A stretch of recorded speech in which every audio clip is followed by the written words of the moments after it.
बिस्मिल्लाहिर्रहमानिर्रहीम। अस्सलाम वालेकुम प्यारे बच्चों, उम्मीद करता हूँ आप सब खैरियत से होंगे। लेक्चर का आगाज़ अहदीस नबवी से करते हैं।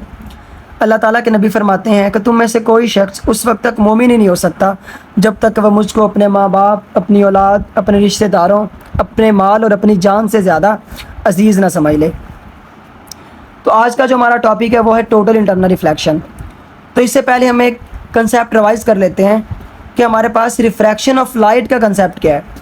तो बच्चों, रिफ्रैक्शन ऑफ लाइट का कंसेप्ट हमारे पास ये है कि जब लाइट के पार्टिकल्स या जब लाइट की रे एक मीडियम से दूसरे मीडियम में जाती है तो अपना पाथ चेंज कर लेती है, वो अपना रास्ता बदल लेती है। तो ऐसे फिनोमेना को हम रिफ्रैक्शन ऑफ लाइट कहते हैं कि जब लाइट की रे एक मीडियम से दूसरे मीडियम में आती है तो अपना पाथ चेंज कर लेती है। इस फिनोमेना को हम कहते हैं रिफ्रैक्शन ऑफ लाइट। तो इसको थ्रू डायग्राम समझ लेते हैं। यहाँ पे हमारे पास एक रेयर मीडियम है। रेयर मीडियम हमारे पास ऐसा मीडियम होता है जो बहुत हल्का मीडियम होता है, जैसा कि एयर का मीडियम। और यहाँ पे एक आपको और मीडियम नज़र आ रहा होगा जो कि हमारे पास डेंसर मीडियम है। डेंसर मीडियम थोड़ा भारी मीडियम होता है, जैसे कि पानी का मीडियम या ग्लास का मीडियम। अब यहाँ पे देखिए कि लाइट की रे जैसे हमारे पास इस रेयर मीडियम से डेंसर मीडियम में आती है तो अपना पाथ चेंज कर लेती है। यहाँ पे आपको ये नज़र आ रहा होगा, ये लाइट की रे आ रही है ऊपर से और इसको तो बिल्कुल सीधा जाना चाहिए, आपको डॉटेड लाइन भी नज़र आ रही हैं। लेकिन एक्चुअली में होता क्या है कि जैसे ही लाइट की रे रेयर मीडियम से डेंसर मीडियम में आती है तो अपना पाथ चेंज कर लेती है। अब यही लाइट की रे जब डेंसर मीडियम से अगेन रेयर मीडियम में जाती है तो देन अपना पाथ दोबारा से चेंज कर लेती है। यहाँ पे आपको नज़र आ रहा होगा कि ये लाइट की रे आ तो रही है, इसको तो बिल्कुल सीधा जाना चाहिए, लेकिन होता क्या है कि जैसे ही लाइट की रे डेंसर मीडियम से रेयर मीडियम में जाती है तो अगेन अपना पाथ चेंज कर लेती है। तो इस पूरे फिनोमेना को हम क्या कहते हैं? Refraction of light. लेकिन इसके अंदर आपने दो बातें हमेशा ज़हन में रखनी है कि जब लाइट की रे रेयर मीडियम से डेंसर मीडियम में आएगी तो हमेशा उसकी बेंडिंग टुवर्ड नॉर्मल होगी, कि वो जैसे ही अपना पाथ चेंज करेगी ना वो टुवर्ड्स नॉर्मल, वो नॉर्मल की तरफ चली जाएगी। लेकिन जैसे ही हमारे पास लाइट की रे डेंसर मीडियम से रेयर मीडियम में जाएगी, लाइट की रे है वो नॉर्मल से बहुत दूर चली जाएगी। तो उम्मीद करता हूँ आपको इस कंसेप्ट की समझ आ गई होगी। आगे हम बात करते हैं टोटल इंटरनल रिफ्लेक्शन की। बच्चों, यहाँ पे आपको एक डायग्राम नज़र आ रही होगी।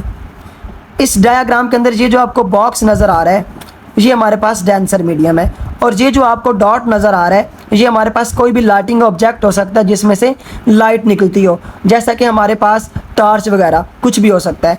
अब यहाँ से लाइट की रे जैसे ही डेंसर मीडियम से रेयर मीडियम में जाती है तो अपना पाथ चेंज कर लेती है। अब हमारे पास जो ये वाली रे है इसको हम इंसिडेंट रे कहते हैं। तो इंसिडेंट रे का नॉर्मल के साथ जो एंगल होता है उसको हम एंगल ऑफ इंसिडेंट कहते हैं, और हमारे पास जो रिफ्रैक्टेड रे है उसका जो एंगल है वो जो नॉर्मल के साथ बन रहा होता है उसको हम कहते हैं एंगल ऑफ रिफ्रैक्शन। तो जैसे ही मैं एंगल ऑफ इंसिडेंट को थोड़ा बढ़ा देता हूँ, आपको यहाँ पे नज़र आ रहा होगा कि मैंने जैसे ही एंगल ऑफ इंसिडेंट को बढ़ाया मेरे पास एंगल ऑफ रिफ्रैक्शन और बढ़ गया, क्योंकि हमने ये ऑलरेडी पढ़ लिया हुआ है कि जैसे ही लाइट की रे डेंसर मीडियम से रेयर मीडियम में जाती तो हमेशा नॉर्मल से दूर ही जाती है। तो यहाँ पे आपको नज़र आ रहा होगा कि हमारे पास जो बेंडिंग है वो नॉर्मल से और दूर हो गई है। पहले हमारे पास जो नॉर्मल के साथ एंगल बन रहा था वो थोड़ा छोटा था, लेकिन यहाँ पे आपको नज़र आ रहा है कि यहाँ पे हमारे पास जो नॉर्मल के साथ एंगल बन रहा है वो पहले से थोड़ा बड़ा बन रहा है। टोटल इंटरनल रिफ्लेक्शन के अंदर हम जैसे जैसे एंगल ऑफ इंसिडेंट को बढ़ाते जाएंगे हमारे पास एंगल ऑफ रिफ्रैक्शन भी बढ़ता जाएगा। यह आपने हमेशा बात याद रखनी है कि जैसे ही हम एंगल ऑफ इंसिडेंट को बढ़ाते जाएंगे हमारे पास एंगल ऑफ रिफ्रैक्शन भी इसमें बढ़ता जाएगा। तो जैसे ही मैं एंगल ऑफ इंसिडेंट को बढ़ाता जाऊंगा तो मुझे ख़ास एंगल ऑफ इंसिडेंट मिलेगा जिस पे मेरे पास रिफ्रैक्टेड रे है वो नॉर्मल के साथ 90 के एंगल पे बेंड हो जाएगी। मुझे ख़ास किस्म का एंगल ऑफ इंसिडेंट मिलेगा, मुझे ख़ास एंगल ऑफ इंसिडेंट मिलेगा जिस पे रिफ्रैक्टेड रे जो है मेरे पास वो नॉर्मल के साथ 90 के एंगल पे बेंड हो जाएगी। तो उस एंगल ऑफ इंसिडेंट को हम कहते हैं क्रिटिकल एंगल। तो हम क्रिटिकल एंगल को देख लेते हैं कि इसकी डेफिनेशन क्या है। For a particular value of the angle of incident angle of refraction become 90, कि एंगल ऑफ इंसिडेंट की ख़ास वैल्यू पे एंगल ऑफ रिफ्रैक्शन 90 का हो जाता है हमारे पास। यहाँ पे देखें एंगल ऑफ इंसिडेंट की ये ख़ास वैल्यू पे हमारे पास एंगल ऑफ रिफ्रैक्शन जो है वो 90 का बन जाता है। The angle of incident that cause refracted ray to bend through 90 is called critical angle. तो वो एंगल ऑफ इंसिडेंट जो वजह बनता है रिफ्रैक्टेड रे का 90 के साथ बेंड होने को, उस एंगल को हम कहते हैं क्रिटिकल एंगल। तो लेकिन जैसे ही मैं एंगल ऑफ इंसिडेंट को, ये मेरे पास एंगल ऑफ इंसिडेंट है, ये हमारे पास क्रिटिकल एंगल है, तो जैसे ही मैं एंगल ऑफ इंसिडेंट को क्रिटिकल एंगल से बढ़ा देता हूँ, ठीक है, मैं इंसिडेंट रे को एक बड़े एंगल पे लेकर जाता हूँ, तो देन क्या होता है कि मेरे पास किसी किस्म की रिफ्रैक्शन नहीं होती, बल्कि लाइट क्या होती है, रिफ्लेक्ट होकर अगेन पहले मीडियम में आ जाती है। डेंसर मीडियम से लाइट की रे जा रही होती है तो वो रेयर मीडियम के अंदर रिफ्रैक्ट नहीं होती, बल्कि वो रिफ्लेक्ट होकर अगेन डेंसर मीडियम में आ जाती है। इस फिनोमेना को हम कहते हैं टोटल इंटरनल रिफ्लेक्शन।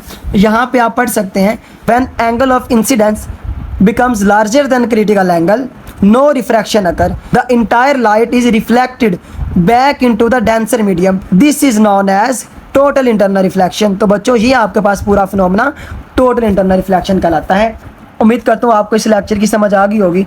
अपना बहुत बहुत ख्याल रखिएगा। ओके, अल्लाह हाफिज़।